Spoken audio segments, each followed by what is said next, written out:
Bienvenue sur le podcast Un lecteur amélioré. Je suis Stella Marie, créatrice de contenu littéraire. Et à travers ce podcast, je souhaite mettre en avant des acteurs et actrices du monde littéraire dont les profils ne sont pas conformes aux normes sociétales. Aujourd'hui, j'accueille Joémie, bookstagrammeuse et écrivaine. Bonjour Joémie. Bonjour Stella Marie, comment tu vas? Ça va et toi? Ça va, merci. Je suis vraiment contente d'être ton invitée aujourd'hui pour ce podcast. Merci d'avoir accepté ma demande de participation. Un plaisir.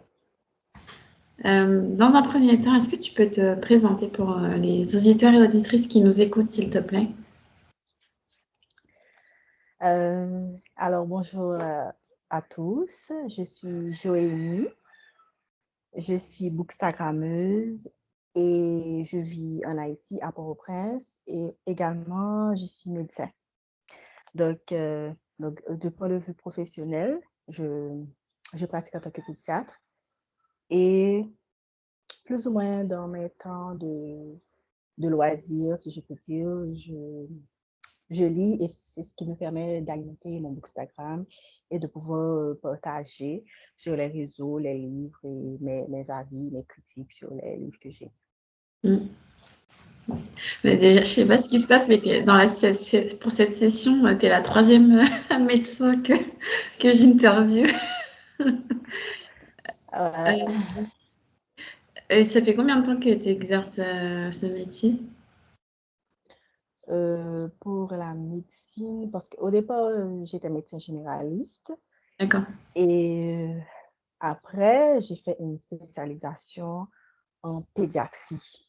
Donc, d'une manière générale, en tant que médecin, en fait,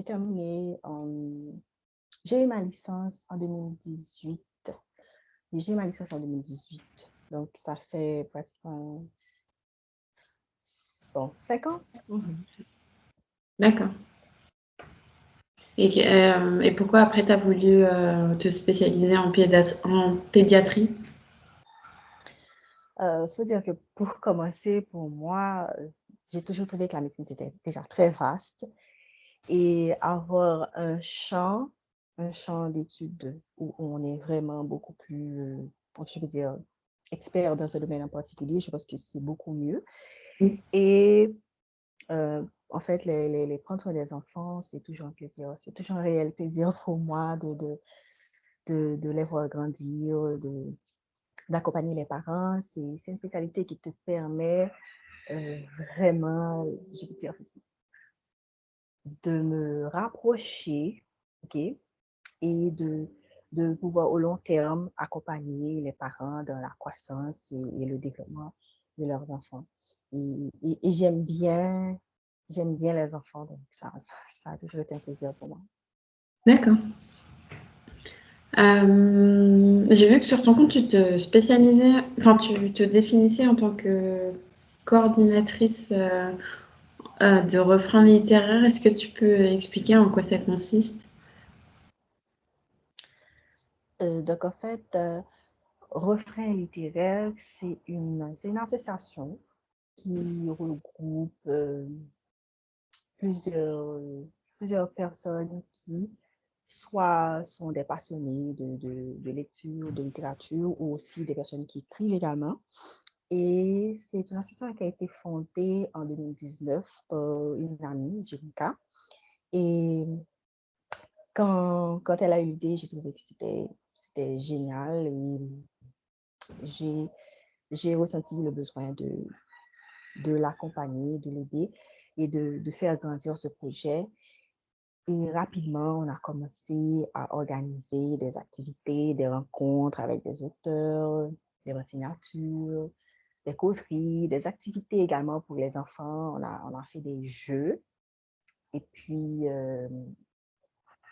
donc, pendant plusieurs années, on a continué avec ces activités. Et en tant que coordonnatrice, bon, je fais les propositions, je peux proposer moi-même des activités, faire les relations pour trouver l'espace, etc., faire tous les arrangements nécessaires, planifier le calendrier. pour que l'activité puisse se dérouler normalement. Et également, ça me permet aussi justement de rester dans le bain, quoi, de lire.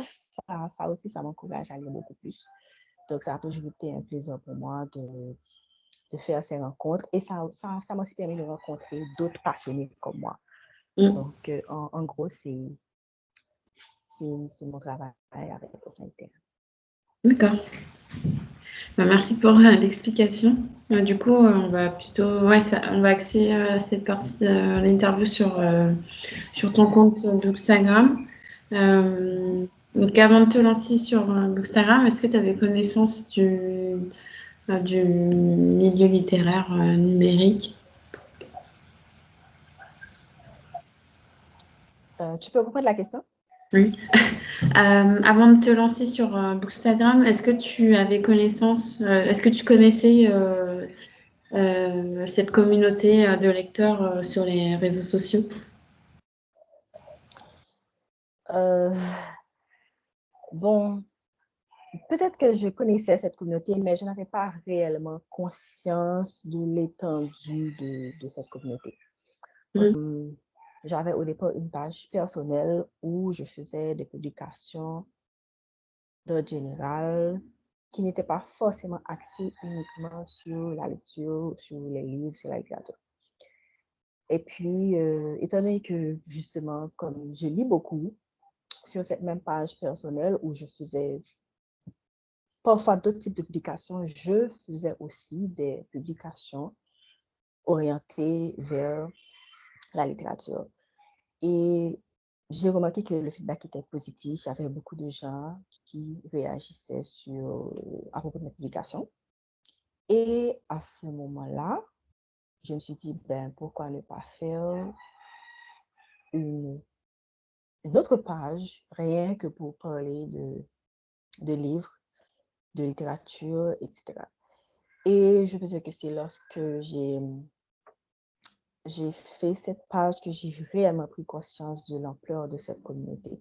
Parce que je pense aussi qu'Instagram, déjà quand vous créez une page dans, dans un champ, ils ont tendance euh, à vous proposer Mm. d'autres pages qui sont similaires à la vôtre.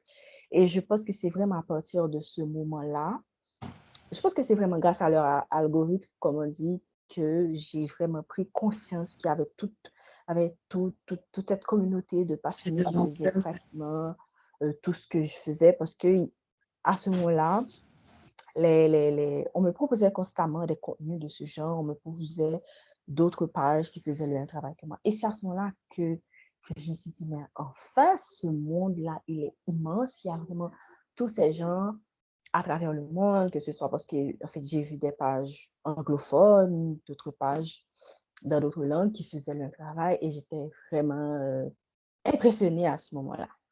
Mm. Et du coup, c'est à quel moment, enfin, à quelle période que tu t'es lancée? En fait, je pense que je me suis lancée en 2021. En Ah oui, 2021 c'est quand même récent.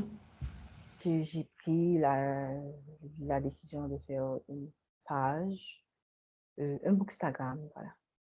Mhm. Parce qu'au départ, je faisais les publications sur une page personnelle. D'accord. Et tu as voulu un peu dissocier, du coup, Oui, les gens qui te j'ai suivaient vraiment sur dû ton dissocier. perso. D'accord. Et du coup, vers quel type de contenu tu t'orientes sur ton compte? Je sais que tu fais pas mal d'avis lecture Mhm. et des reels aussi, il me semble. Je fais quoi, tu dis? Ah, des vidéos courtes, les reels. OK. En général, je fais surtout des reviews, des résumés comme ça. Et oui, comme tu dis, des petites vidéos. Et puis, c'est ça, en général, ce sont des résumés, des critiques. Et puis, j'essaie d'alimenter aussi avec la photo du livre. Et puis, j'essaie d'être assez créative comme ça pour mettre un peu de couleur sur la page, égayer, donner aux gens l'envie de jeter un coup d'œil à ce que je fais.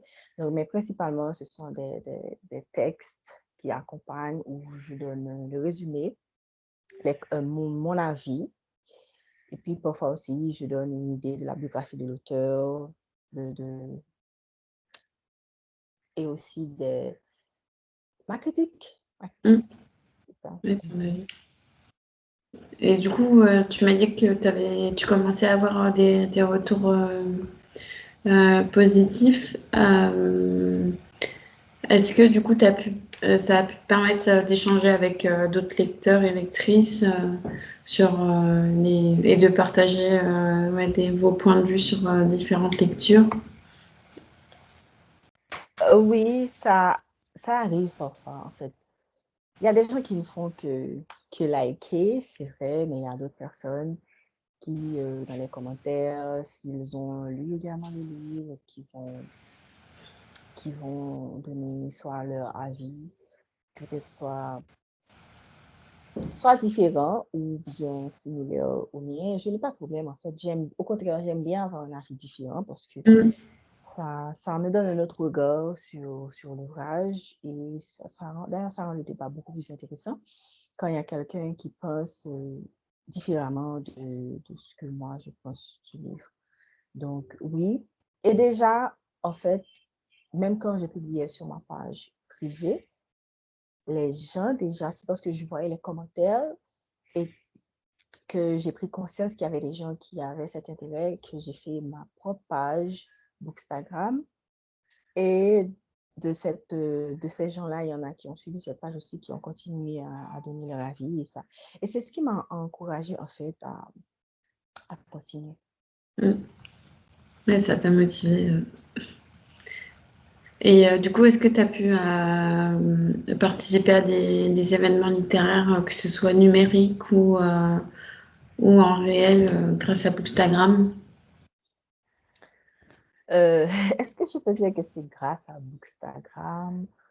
Je ne vais pas vraiment dire que c'est grâce à Bookstagram, mais en fait, à Port-au-Prince, il y a toujours des activités liées à la lecture. Il y a un salon qu'on fait en général à Port-au-Prince.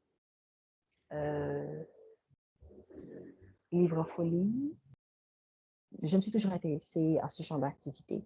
Donc, même si, par exemple, je ne suis pas forcément l'invité d'honneur de l'activité ou bien un panéliste, Mm. même si c'est en tant que visiteur, je n'ai pas de problème. C'est un salon je vais me procurer des livres comme tout le monde, ça ne me dérange pas.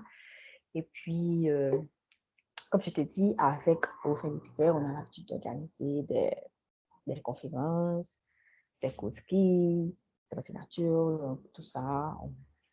On continue avec ça. C'est ça. D'accord. Ouais, donc tu es quand même pas mal impliquée dans tout ce qui est activité littéraire hors réseaux sociaux. Et de ton côté, est-ce que ton compte t'a permis de participer à des activités comme ça, grâce Euh, à ça? oui, parce que c'est vrai que moi j'ai toujours été lectrice, mais j'ai jamais vraiment participé à des événements littéraires avant d'être sur les réseaux sociaux. Et c'est vrai que depuis que je suis sur les réseaux sociaux, j'en ai fait quelques-uns. Alors, en tant que panéliste, j'ai fait une conférence euh, sur les mythes et légendes afro-caribéennes. Donc, ça a été dans le cadre d'une discussion autour de ce thème, autour de cette thématique. Et ça a été organisé par l'association D'un livre à l'autre, fondée par Fatou. Et c'est dans le cadre du Salon du livre afro-caribéen. Donc ça, c'était fin 2022, il me semble. Et donc j'étais avec d'autres créatrices de contenu, dont Il y avait Lydia, Tabarin, je ne sais pas si tu en as entendu parler. Joël, Mimba, Immacula Hélène. Et, Je connais le compte d'Immacula et sur ouais, Instagram. elle a aussi une chaîne YouTube. Et qu'est-ce qu'il y avait d'autre? Je crois que c'était tout. On était 4. Ouais, il y avait Joël, Lydia, Immacula et moi. Donc ça, c'était super sympa. C'était sur Paris. Ah, c'était en présentiel. Ah ouais, c'était en présentiel, ouais. On a pu se rencontrer. C'était super sympa. Le salon aussi, top. Il n'y a pas eu d'édition pour 2023. Je ne sais pas s'il y en aura pour 2024, mais en tout cas, ouais, s'il y en a une, je compte m'y rendre. Et puis ensuite, en tant que lectrice, moi j'ai fait le salon du livre africain en non, en mai 2020, mars 2023, pardon, C'est à Paris. à Paris, ouais.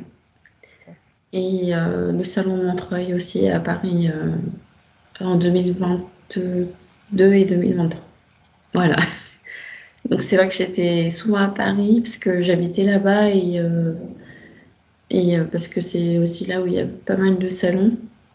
C'est vrai que là depuis 2024 j'en ai pas encore fait. Mais voilà, je me ferme pas trop de portes. Mais c'est vrai que c'est compliqué. Enfin, comme je me suis un peu éloignée de la capitale, je peux pas m'y rendre non plus toutes les semaines. Donc voilà. D'accord, c'est bien.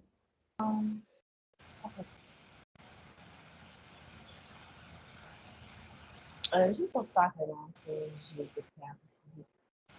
En fait, c'est pour mon Instagram, c'est un compte qui est assez, je peux dire, c'est assez libre, c'est assez diversifié.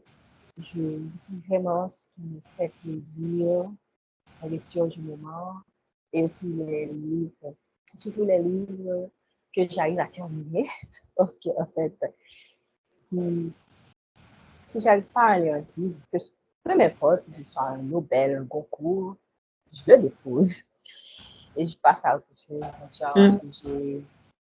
que je publie tout type de livres, des livres haïtiens, des livres étrangers, des romans, des nouvelles, des poésies, vraiment.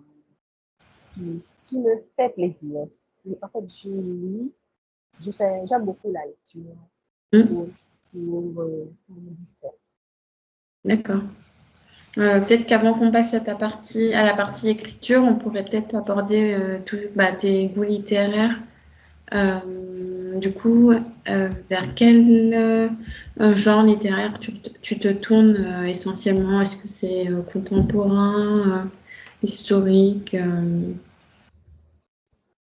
En fait, je sais pas de je sais pas de méditer, mais j'ai quand même des préférences. J'aime beaucoup les romans historiques. En fait, les romans historiques, j'aime beaucoup parce il y a déjà l'aspect où on apprend beaucoup de choses. Et parce que généralement, dans les romans historiques, les auteurs, ils font beaucoup de recherches avant d'écrire ça. Ils utilisent des faits réels. Et à ce moment-là, ils vont mélanger avec la fiction, ce qui rend ça beaucoup plus intéressant. Et par exemple, pour les historiques que je lis, j'aime Christian Jacques. Il y a toujours un suspense. Il y a toujours un suspense que je suis toujours, le plus souvent, je suis toujours étonnée à la fin. Le dénouement. Et, ouais, je crois que Joël Dicker, je crois que c'est son style. Et il y a, bien sûr, comme tu as dit, les livres contemporains. J'aime bien également les livres contemporains. Et puis, le fantastique. Le fantastique aussi, c'est un genre que j'aime bien. D'accord. Oui, donc t'es pas fermé, hein, tu t'ouvres quand même à plusieurs genres. Et pour toi? Moi, c'est plus l'imaginaire, tout ce qui est fantasy, fantastique, science-fiction. J'en lis pas mal. Après, c'est vrai que là, en ce moment, je me tourne plus vers du contemporain ou du fantastique. Parce que je me retrouve plus dans les récits en termes de références culturelles. Mais voilà, on va dire que plutôt contemporain et fantasy. Mais c'est vrai qu'en ce moment, je lis un peu moins de fantasy parce que j'ai trouvé mon compte. Mais enfin, surtout en français. Après, en anglais, il y a de quoi, mais enfin, j'ai plein de livres qui m'attendent en anglais, mais c'est vrai que par facilité, j'ai tendance à aller vers le français. Donc, ouais. Après, je suis pas fermée, ça m'arrive aussi. Enfin, ça m'arrive. Je lis très peu de policiers ou d'historiques, mais on va dire une fois par an, ça m'arrive. Une fois par an, mais à petite dose, oui, mais sinon, je lis très peu de ça.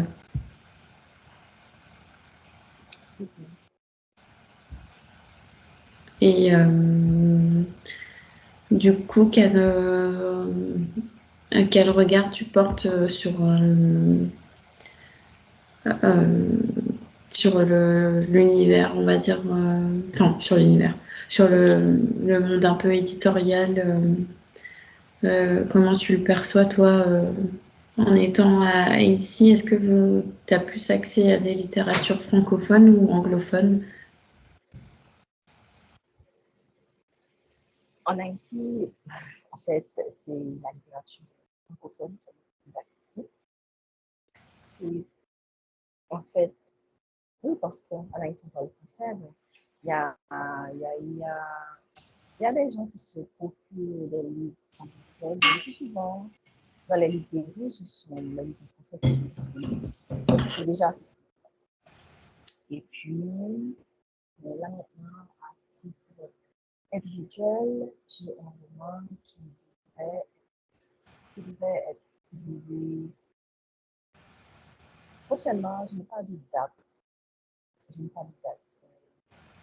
D'accord. Mais ça devrait être tout est pratiquement fait. Je t'entends pas très bien, excuse-moi. J'ai dit que donc tout est pratiquement déjà prêt, j'attends. D'accord, ça marche. Bah écoute, et ce sera quoi comme type de roman? C'est un roman fantastique. Ah, ok. Et est-ce que tu as droit ou est-ce que tu as envie de le pitcher un petit peu ou tu préfères garder la surprise? Je pense que je vais garder la surprise, mais quand ce sera le moment aussi, je ferai des publications Ça sur marche. mon Instagram. Très bien. Bah écoute, je reste aux aguets. Euh, est-ce que tu as est-ce que tu as des projets d'écriture en cours à part le roman que tu vas publier? Oui, en fait, je travaille déjà sur le roman. Pour un autre. Donc, je travaille sur le roman. Donc, donc c'est ça. Et donc, là maintenant, euh, j'essaie d'avancer, de le terminer. Et puis, on verra ce que ça va donner. Je ne compte pas m'arrêter. D'accord. Bon, bah, c'est cool, t'as plein d'idées. Et du coup, ce serait avec une maison. Bon, je demande un peu, je suis curieuse, mais c'est avec une maison d'édition haïtienne que tu vas publier ton roman? Oui, oui. D'accord. Écoute, j'espère que il va trouver son public. Et de ton côté, tu as un projet d'écriture? Moi, j'écris pas. Enfin, j'ai jamais écrit. Après, j'ai des idées comme ça qui me viennent dans la tête, mais j'ai jamais osé écrire. Donc peut-être un jour, je sais pas. Tu devrais peut-être commencer par noter tes idées. Ouais, c'est ça. Peut-être que en écrivant ce que je pense, ça va venir, tout va se dérouler, mais c'est vrai que je prends pas forcément le temps non plus de le faire parce que j'ai pas mal de trucs, mais oui, il faudrait. Ouais, déjà, si tu les notes, peut-être qu'après, tu auras plus, en relisant ce que tu as noté, tu auras peut-être plus d'inspiration. Mm. Et puis, tu peux essayer aussi je pense que la nouvelle, comme c'est plus court, peut-être que ce serait un bon début. Mm.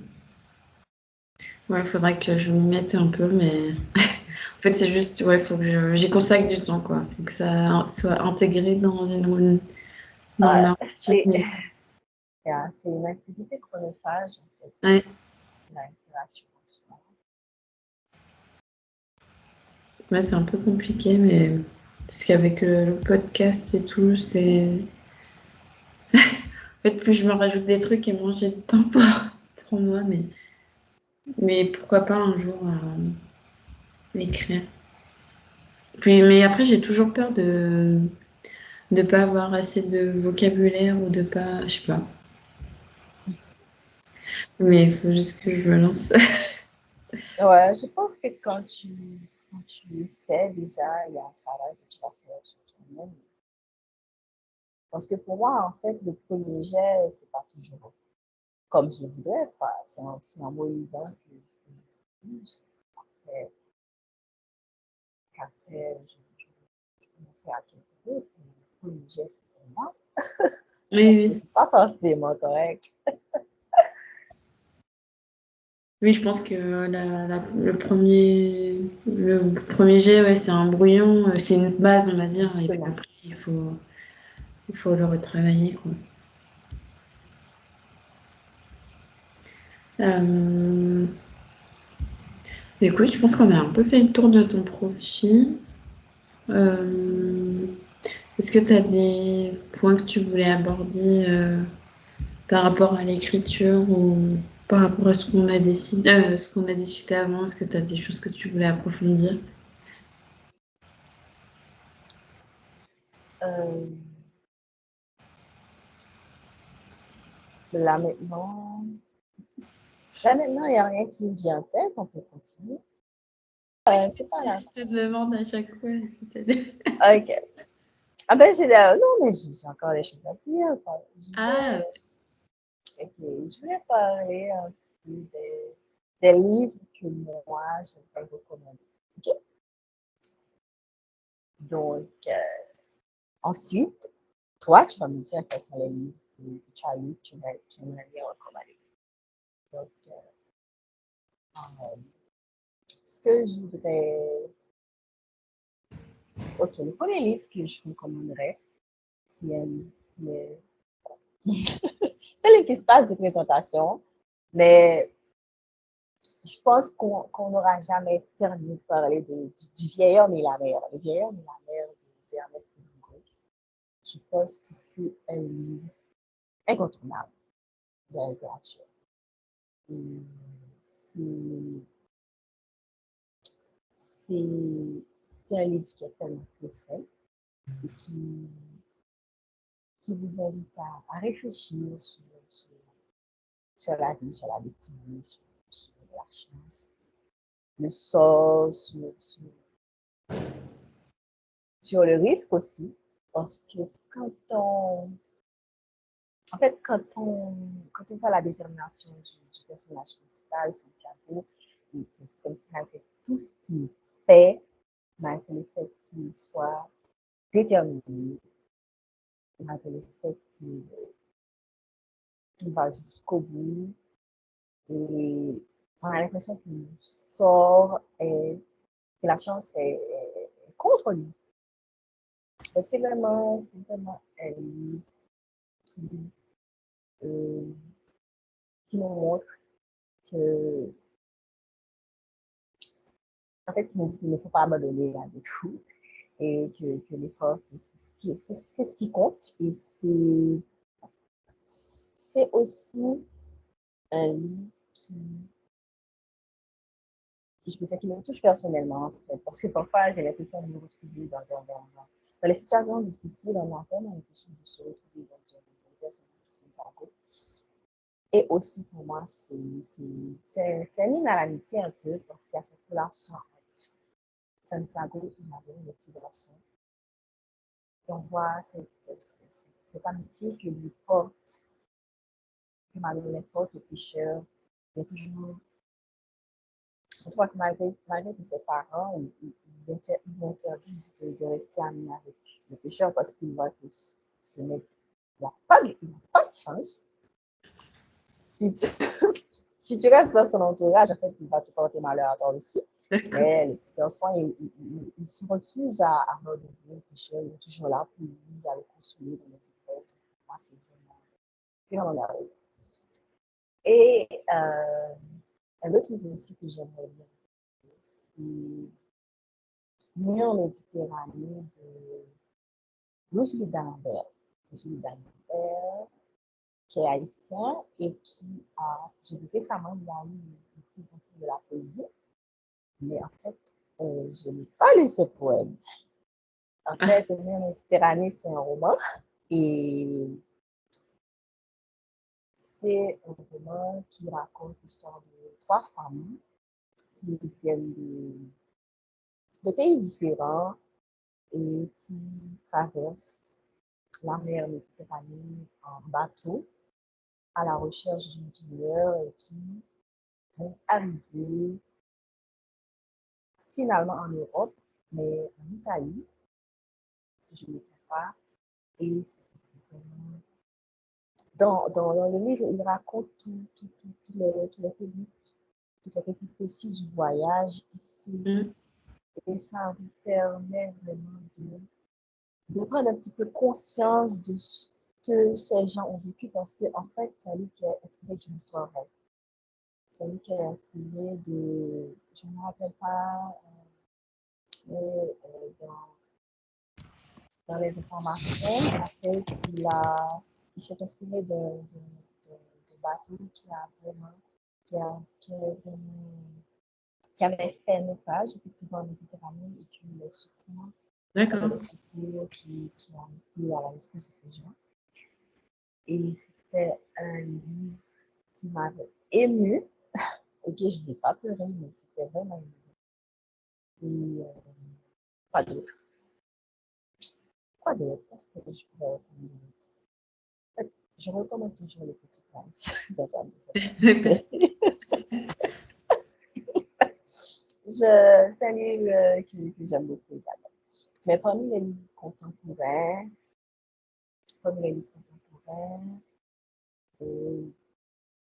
Petit pays de Gaël Faye aussi. J'en ai entendu parler. C'est bien. C'est bien, sauf que je pense que peut-être qu'il y a des gens qui ne sont pas prêts pour ce genre de lecture. Parce que parfois, quand on lit vraiment pour se changer d'idée et lire un livre qui massacre des outils, c'est pas forcément ce qu'on veut. Mais je pense quand même qu'il faut le lire parce que c'est... Moi, j'aime bien quand les livres sont inspirés d'histoires vraies. J'aime bien quand les livres sont inspirés d'histoires vraies parce que ça te permet en même temps de lire de la fiction, mais de rester connecté à la réalité. Donc je pense que je vais m'arrêter là pour te laisser me donner tes recommandations à toi. Merci pour tes recommandations. Alors, moi, je vais recommander... Alors, je ne sais pas trop jusqu'à quand je vais en remonter. Il y a, je ne sais pas si tu en as entendu parler, la prophétie des sœurs serpents d'Isis Labocaberia. C'est un roman, c'est plutôt du réalisme magique, avec un personnage principal martiniquaise. Et en gros, ça aborde les différentes populations qui ont peuplé la Martinique et la Guyane au XVIIe siècle. Et en fait, ça se passe en deux phases, en deux époques parallèles. Il y a l'histoire au XVIIe siècle et il y a le contemporain, où on suit la jeune Martiniquaise. Enfin, elle vit en France, mais elle va passer ses vacances Elle vit en France hexagonale et elle va passer ses vacances en Martinique. Et en fait, il va y avoir comment dire, le passé qu'on suit en parallèle, l'histoire du passé qu'on suit en parallèle et ce qui se passe au présent va un peu s'intermêler. Euh, C'est un peu il y a Guillaume Musso qui aime écrire ces histoires parallèles. Pardon? J'ai dit que Guillaume Musso aime écrire des romans où il y a deux époques, il y Ah, a le d'accord. passé et le présent Oui, qui sont en parallèle. d'accord.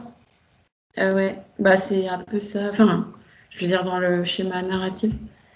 Et donc ça, j'ai pas mal aimé. Et puis ça se lit vraiment. Euh, Enfin, c'est hyper fluide et en même temps, il y a pas mal d'informations qui sont données dans le livre. Donc, franchement, je le recommanderais jamais assez.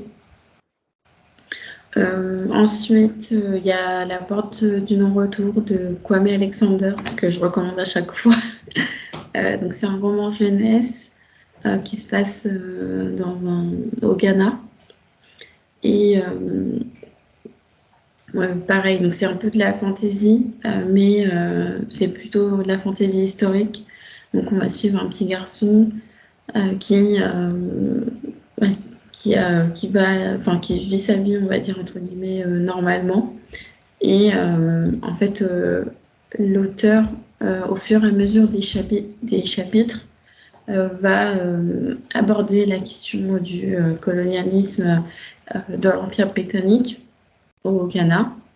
Et donc, on va avoir cette sorte d'institution anglaise qui va venir, on va dire, euh, imposer ces traditions occidentales aux enfants et il va y avoir tout ce mécanisme d'aliénation et tout qui va se passer. Et donc c'est hyper intéressant d'aborder cette question surtout comment dire, à travers un personnage principal qui est très jeune, parce qu'il il est en primaire, je crois, donc, quand on le suit. Donc il doit avoir même pas une dizaine d'années. Et donc, on a cette vision. Au départ, on suit uniquement, on va dire, le peuple ghanéen. Puis ensuite, tu as les colons britanniques qui viennent sur le territoire. Et après, tu as la partie où une sorte de déportation des peuples vers l'Occident. Donc, tu as toute ça va crescendo, on va dire. Ça a l'air très intéressant. Ouais. Ouais. C'est assez dur comme lecture. Après, ça, c'est en poème. Donc, c'est des poèmes et tu as tes sortes d'introductions narrées au début de chapitre. Donc, ouais, c'est assez dur comme thématique, mais c'est hyper intéressant à lire. Ça a été très peu recommandé dans la sphère dans la sphère Bookstagram. Donc, voilà, j'en parle à chaque fois. Et puis après, je regarde un peu ce que je lis là. Il y a Quand vient l'été, c'est une romance noire qui a été écrite par Laura Nsafou et illustrée par Reine Dibussy. Je ne sais pas si tu en as entendu parler. Non, est-ce que tu peux partager avec moi après? Pardon? Tu pourras partager avec moi les titres et les auteurs que tu as Ouais, mentionnés là. je te les enverrai. Et du coup, c'est On suit une jeune femme qui suite à la disparition, enfin sa sœur meurt dans un accident de moto et à l'enterrement de sa sœur, elle va rencontrer de nouveau un de ses amis d'enfance et, et il va se développer une romance entre deux et du coup il va y avoir ça se passe, on a des flashbacks et on a aussi des scènes au présent. Et voilà, il va y avoir toute cette comment dire, toute cette histoire autour de la romance qui s'établit et aussi par rapport à sa sœur, quels étaient les liens que l'ami d'enfance avait avec la sœur décédée et toute la dynamique, on va dire, familiale qu'il y avait autour. Donc c'est hyper intéressant. Puis c'est aussi une romance noire, ça existe très peu en bande dessinée. Et en plus, moi j'aime beaucoup les récits de Laura, donc et je connaissais aussi un peu le travail de Reine Debussy, donc c'était intéressant de voir les deux collaborer ensemble. Et voilà. Tu lis beaucoup les bandes dessinées? Non, je lis pas beaucoup de graphiques, mais quand j'en ai, j'essaie de me porter vers des auteurs et autrices noirs ou issus de communautés marginalisées pour soutenir, et puis parce que ça m'intéresse aussi de voir des corps qui sont non blancs représentés. Donc voilà. Mais non, j'en lis pas beaucoup, je lis pas beaucoup de graphiques, c'est vrai. Et toi, t'en lis quand même ou... Non, je pense que ça fait vraiment longtemps, plus de 10 ans depuis que je oui. lis une bande dessinée. Et... Ouais, après, c'est vrai que ça coûte assez cher, mais tu te dis le ratio prix et le temps, mais bon, après, il faut quand même financer les illustrations, etc. Donc, voilà, au lieu de financer du texte, tu finances le dessin. Mais bon, après, je peux comprendre. Ouais, c'est normal que si ça soit plus cher avec les illustrations, les couleurs aussi, la qualité. Voilà, c'est ça. Ouais. Bah écoute, tu connaissais pas du tout les 3 titres, du coup, ce serait une découverte. Non, c'est une vraie découverte, merci. Bah écoute, est-ce que tu avais d'autres points que tu voulais aborder cette fois-ci avant de clôturer? Non, je pense que ça va. Cette fois-ci, je pense que ça va. Bah écoute, merci encore d'avoir pu te rendre disponible. C'est vrai qu'avec les fuseaux horaires, c'est compliqué. Ça a été un plaisir pour moi de toute façon. Je suis vraiment contente d'avoir pu échanger avec toi. Et puis, merci d'avoir invité aussi. Merci d'avoir pensé à moi. De rien. Je suis bien contente que tu aies découvert Instagram. Et moi aussi, je suis ravie parce que de mon côté aussi, j'ai visité tes pages YouTube, Instagram, tout ça. Donc, merci. Bah écoute, je vais remercier les auditeurs et auditrices d'avoir écouté cet épisode dans Lectorat Minoré. Et je vous dis à tous et à toutes à très bientôt. Merci, à bientôt.